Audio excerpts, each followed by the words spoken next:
Well, good evening. Everybody doing well? Kind of. Very good. Everybody happy? Not really. Yeah, we were just in an elders and preachers meeting. Oops. Ah, it's all good.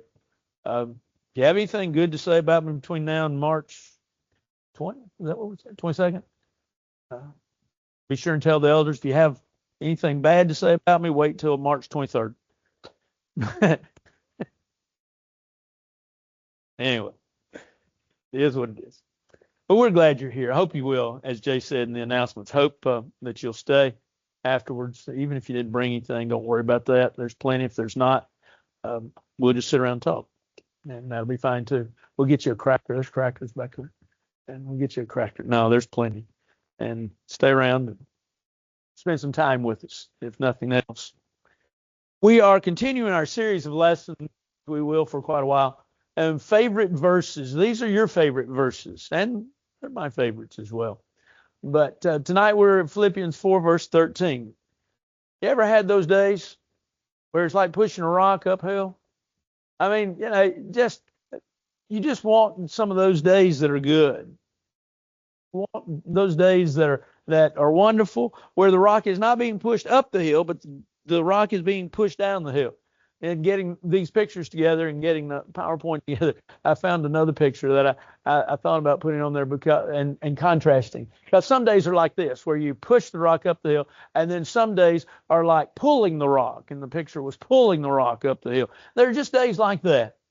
And yet, oftentimes when we look at that, we then say, well, as Christians, I can do all things through Christ who strengthens me. Philippians 4:13. That's what we're studying tonight.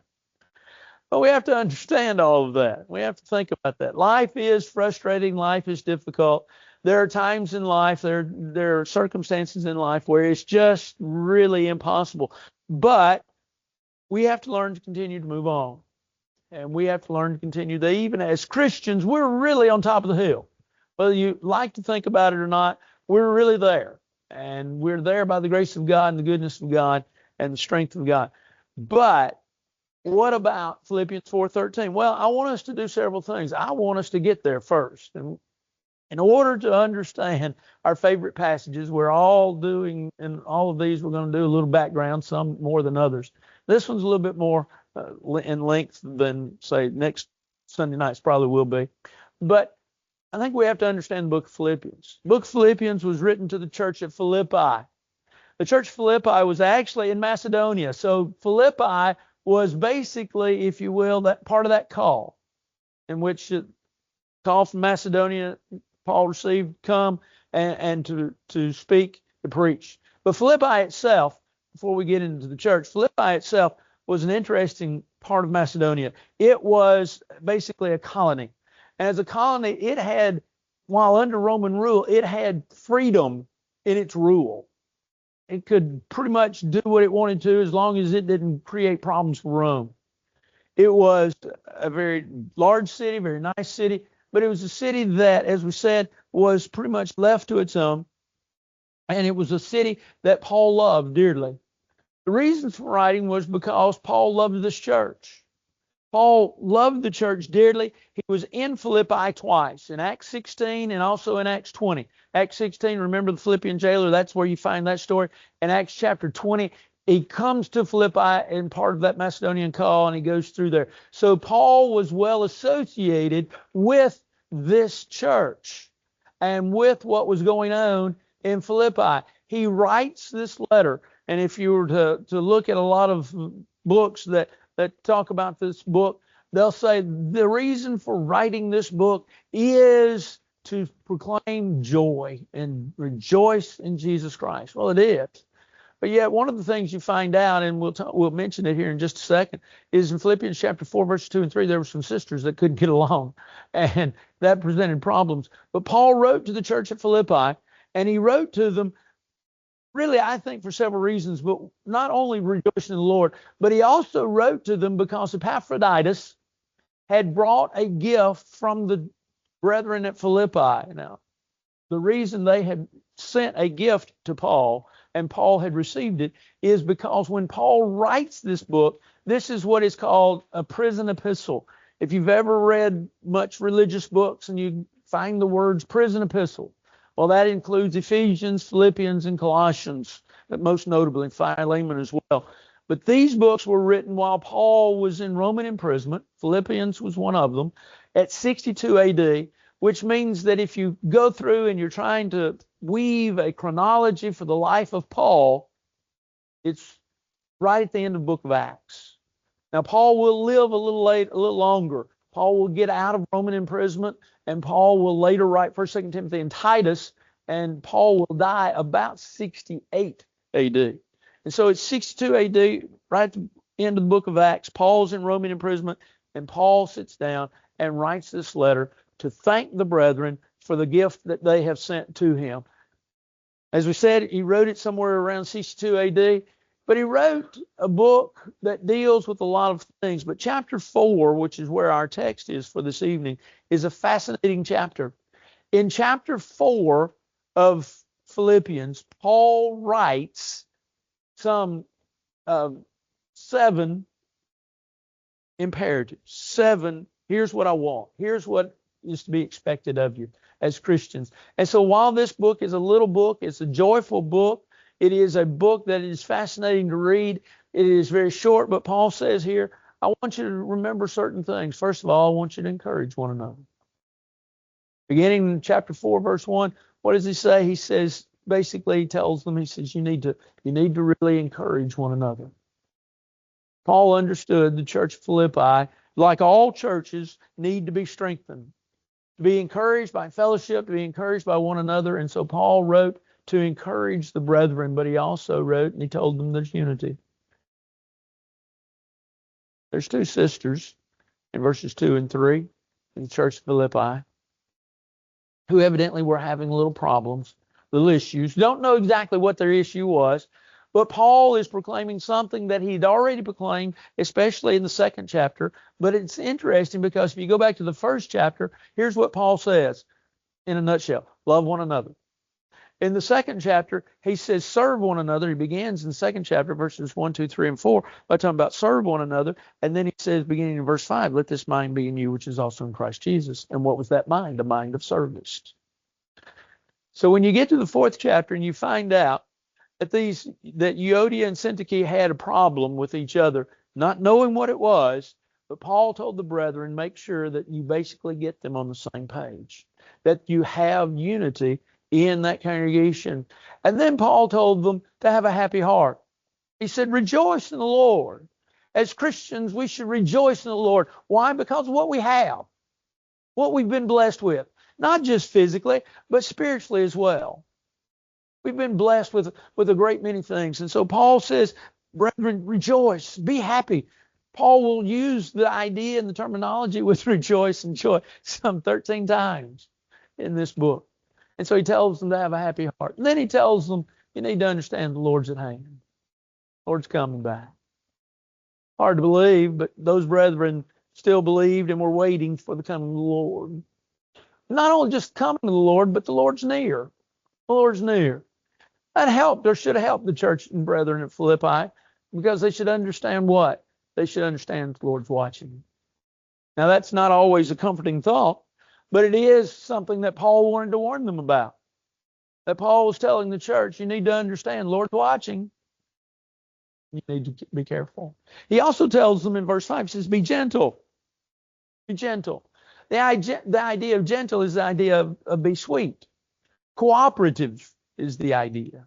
Cooperate with one another. Notice once again this theme of unity that keeps popping up. Then he tells them, he says, you need to win over worry. Well, we talked about that last Sunday morning, but he talks about be anxious in nothing but everything by prayer and supplication. With thanksgiving, let your heart request be made known unto God. Don't worry. Be happy. I find that an interesting aspect. I find it interesting because part of the problem is that the church at Philippi had for a period of time, even though they had agreed evidently to send Paul some help, they had not been able to. Now, we don't know why. Now, understand, and maybe we should back up a little bit, and we say they sent Paul help. Paul was in Roman imprisonment, but the prisoners basically, they didn't have the state The Rome didn't necessarily take care of them. They had to have help from the outside world to send them things, to send them money so that they could get things. And Philippi had not been able to do such for whatever reason. And Paul wanted them, basically, as he tells them, thank you for the fact that Epaphroditus has sent it. But he also says, I need you to understand, we don't need to worry. Don't worry. Don't be anxious in anything. Then he says, verses 8 and 9, control your thinking. Finally, brethren, whatsoever things are true, whatsoever things are honest, whatsoever things are just, whatsoever things are pure, whatsoever things are lovely, whatsoever things are of good report, if there be any virtue, if there be any praise, think on these things. Now, I ran through that quickly. I understand that. It's because you know those things and you understand. We've studied those before. But Paul basically says, watch what you think. Think on good things. Think good thoughts. Think positive things. Think the things that are of the Lord. Think the things that are of God. Paul is dealing with those issues. And so in many ways, if you stop and think about the 4th chapter of the book of Philippians, is like most of Paul's epistles. He's winding it down. He's already given the message that he wanted to give them. But now he's winding them down with these 7 admonitions. Here's what you need to do. Then he gets to verse 11. And he says, not that I speak in regard to need. Now, wait a minute. What's he been talking about? Well, the 3rd chapter, he's talking about Epaphroditus and the fact that they hadn't sent him something, but now they've sent him something. And he comes kind of back to this idea. He says, not that I speak in regard to need, for I've learned in whatever state I am to be content. I know how to be abased, and I know how to abound. Everywhere in all things, I have learned both to be full and to be hungry, both to abound and to suffer need. Think about what he said. Let's kind of analyze what he said. He said, I need to let you know something. He said, I speak in regard to need. He said, I've learned. The word learned there is the idea of learning through experience. Can mean the idea of learning through acquaintance. He says, I want you to know that I have learned. Well, what have you learned, Paul? I've learned that whatever. That means it doesn't matter the circumstance. It doesn't matter what's going on. I've learned that whatever state I am in, and notice the I am. The I am is present. In other words, he's talking about right then.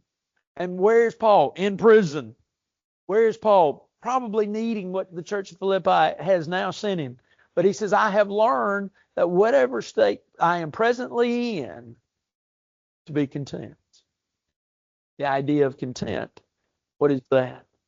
Well, it's the idea of being happy. But it's more than just being happy. Paul's not just saying, well, I have this glow about me that I just have this smiley face on me all the time. It doesn't matter what state I'm in. It doesn't matter where I am, what's going on in my life. I just know that I'm happy. Because let's face it, there are days that are just dogs. There are days that are just terrible. There are days that are hard. That's not what Paul's saying. The idea of contentment there, the word content, means self-sufficient. In other words, I've learned to be self-sufficient. But the self-sufficiency sometimes aspect, when we think of this term, gets a little blown out of perspective, excuse me. And the idea is that we think, well, self-sufficient means that I go out and I live off the land and whatever the land yields, that's what I get. If I'm by the lake and I can catch a fish that it's provided for me, I'm self-sufficient. But self-sufficient there just means that he understands that whatever state he's in, I'm all right. I'm going to be all right. Everything's going to work out. Everywhere and in all things. Everywhere. Every place. He's in prison now, but everywhere. In prison, if I'm in prison or if I'm out of prison. If I'm with my brethren or if I'm not with my brethren. If I've received what you've sent me or if you haven't been able to send it to me for a while. Everywhere that I am. And in all things, I've learned, once again, the idea of I've learned through experience. So this has come about. This is a life education. I have learned both to be full and to be hungry, both to abound and to suffer need. I've learned that it's going to be all right. I've learned that it's going to be fine. That whatever the circumstance in life, whatever's going on, Paul says, I've learned that it's going to be fine. Well, how could he say that? How in the world could Paul make such a statement because of our text for this evening? He thought I'd never get there. Paul says, I can do all things through Christ who strengthens me. This verse has been used a lot of different people, self included, use it a lot of different ways, but we got to think about it for a while. I don't think we've misused it, but I think we have to use it within the context in which it's said and what Paul is saying. Paul says, I can do all things. Can he really? Can he lift a house? Can he win the Olympics? Can he throw 100 pounds for a mile? No. All things there does not mean, well, there anything in life we can do. You see, some folks, and like I say, I watch a lot of preachers on YouTube and so forth back in the office as I'm studying and at other times. And they'll get on there, some of these guys that I watch or listen to, and they'll say, oh, we can do all things. No, you can't. You can't. The all things there, within the context that he's talking about, is the things of the Lord. Notice what he says. I can do all things through Christ. Through, by means of, in accordance to. I can do all things through Christ, who strengthens me. Well, now if we were to spend time thinking about it, what can we do? We can encourage. We can push for unity. We can have a happy heart. We can control our thinking. We can win over worry. We can be gentle. And we can understand that the Lord's at hand. We can live that life. You see, sometimes we sit back and we think, I can't do what the Lord expects of me. I can't do what the Lord's asking me. And Paul is saying, whatever the Lord is asking of you, and we'll see this in just a minute as we'll talk about it further, you can do it. Why? Because he says, Christ strengthens me. What does this mean for us? If all of this is true, if all of this is what Paul is saying, really, what does it mean for us? Well, first of all, these verses tell us that we need to learn to be content, that we need to learn to be happy, that a man's life consists not in the abundance of the things that he possesses. That's not what's important in life. What's really important in life is being with the Lord. But whatever we are, whatever we're going through, we need to be happy. Godliness, Paul would write to Timothy in 1 Timothy chapter 6, godliness with contentment is great gain. For we brought nothing into this world, and we'll carry nothing out. Paul says, godliness with contentment.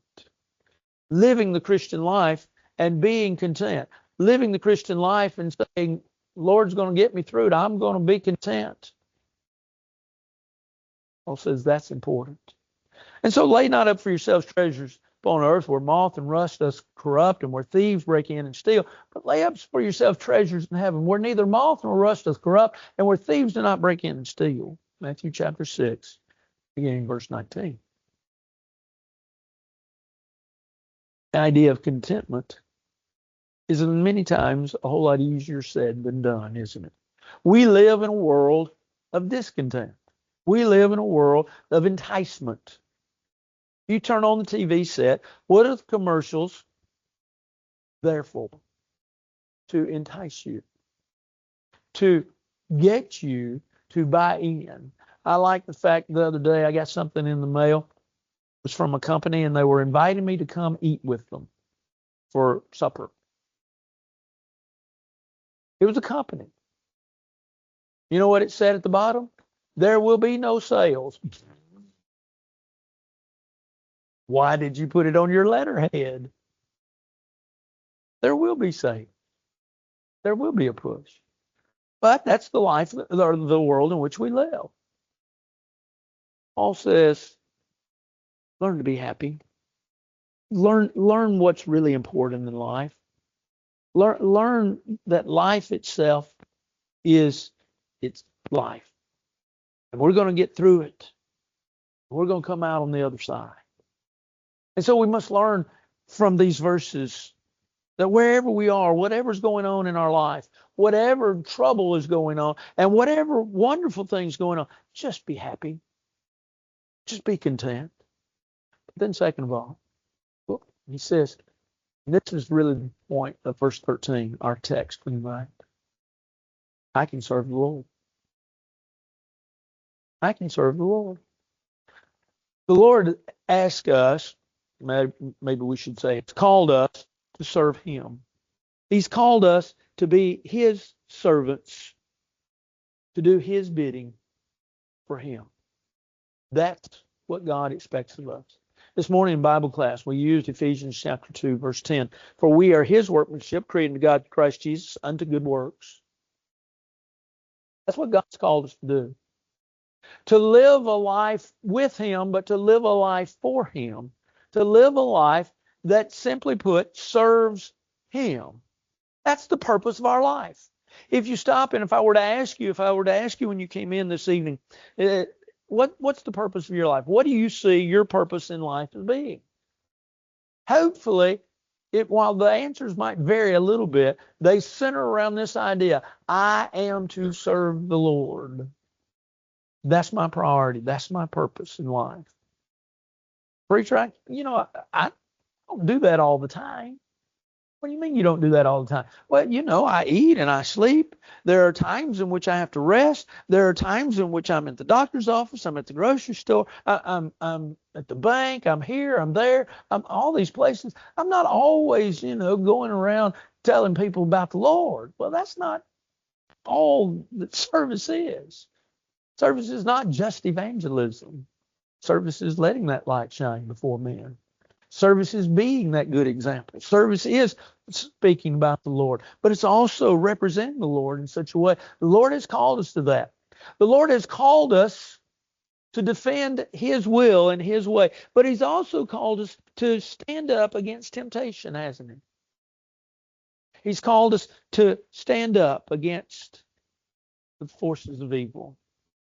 He's called us to do good. To do good unto all men, as we have opportunity. Galatians chapter 6 and verse 10. And we look at that and we ask ourselves, how in the world is that possible? How can we do that? Well, it's simple. The Lord's going to give us the strength.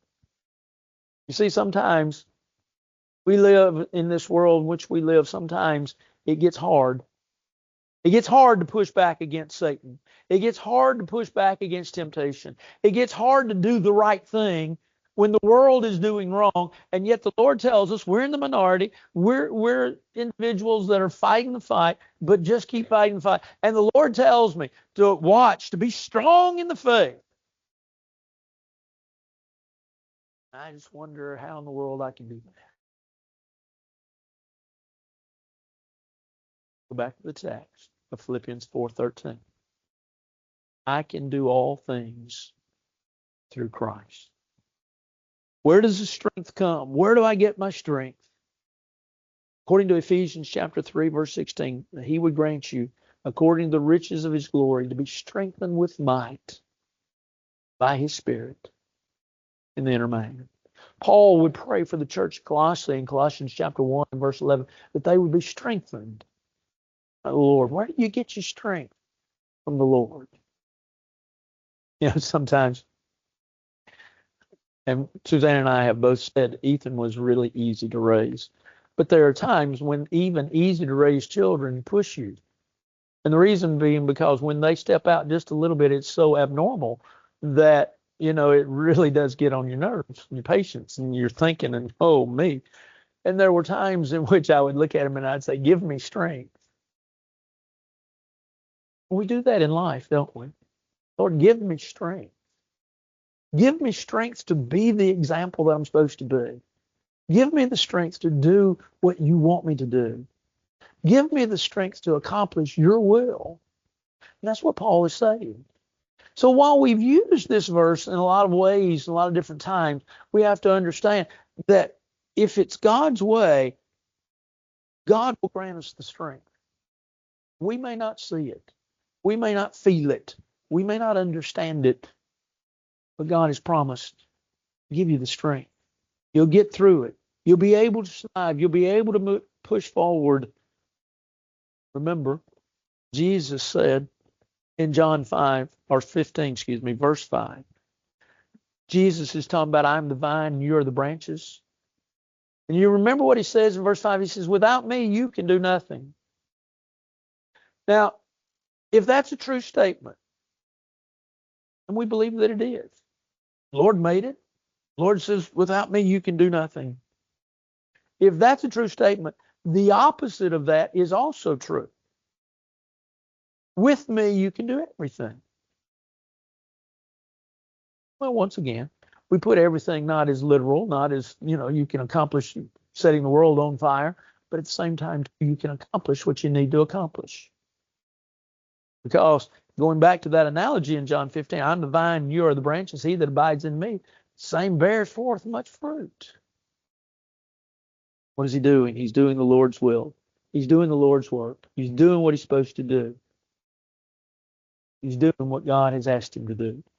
And so we understand from Philippians 4, verse 13, I can serve the Lord.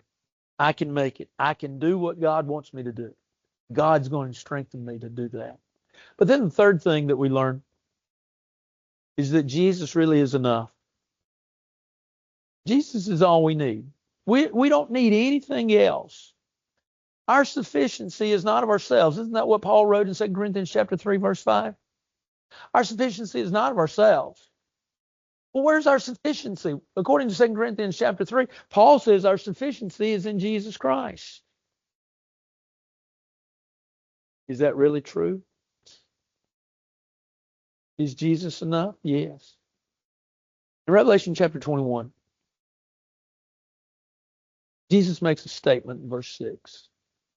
I'm the Alpha, the Omega, the beginning and the end. Now, that's not the first time that that's found in the book of Revelation. Matter of fact, you go to Revelation chapter 1, it's found, and then it's found over again in Revelation chapter 3. Why? Because in chapter 1, the titles that he uses again in chapters 2 and 3. What does he mean, I'm the Alpha and the Omega? Well, you all know enough, I'm sure, to understand Alpha is the first letter of the Greek alphabet and Omega is the last. We have A and Z. Greeks had Alpha and Omega. What does that mean? He says, well, I'm from the very beginning and I'll always be. I'll never cease. I'll always be. And I'm all you need. Because I'm the beginning and the end. I'm what is sufficient for you. Jesus is all we need. We don't need other societies. We don't need other groups. We don't need anything else but Jesus. If any man thirst, Jesus said in John 7, verse 37, let him come and let him drink the fountain of life. Jesus is that living water. That woman, that Samaritan woman, remember that Jesus met up with at the well? And he told her that he had water. He had water that if she would drink of it, she'd never thirst. And you remember her puzzlement, and you can just see, I can see her scratching her head, and I can see her kind of, squinting and trying to think, what in the world is Jesus saying? But then, as he tries to explain to her, I don't know if she ever got it completely or not. Seems like maybe she did. She understood what she needed in her life was Jesus. In Philippians 4, verse 13, Paul's saying, here's what you need, folks. Here's what you need, Philippi. You need to learn to be self-sufficient. You need to learn to be happy where you are with what's going on. And in being such, you need to understand that you're going to live this Christian life and you can do it. The Lord's going to give you the strength. And that's all you need. What else was the church at Philippi looking into for their strength? We do not know. Scriptures really do not tell us. But we do know it's found in Jesus Christ. And for us that want to go to heaven and want to live the Christian life, while so many will say, well, I don't know if I can do, and I don't know. Yes, you can. If you'll let Jesus lead you and guide you. Book of Philippians is a great book. Philippians chapter 4, verse 13 should be it for all of us. One of our, not maybe the or the only, but one of our favorite chapters or favorite verses, as it is whoever filled out the survey and answered this question this way. But Paul said, I can live that life. This evening, maybe you've struggled in living that life and you have tried to find the answers in many different ways and places, things. You need to respond to the Lord's invitation. Won't you come? All together we stand and sing.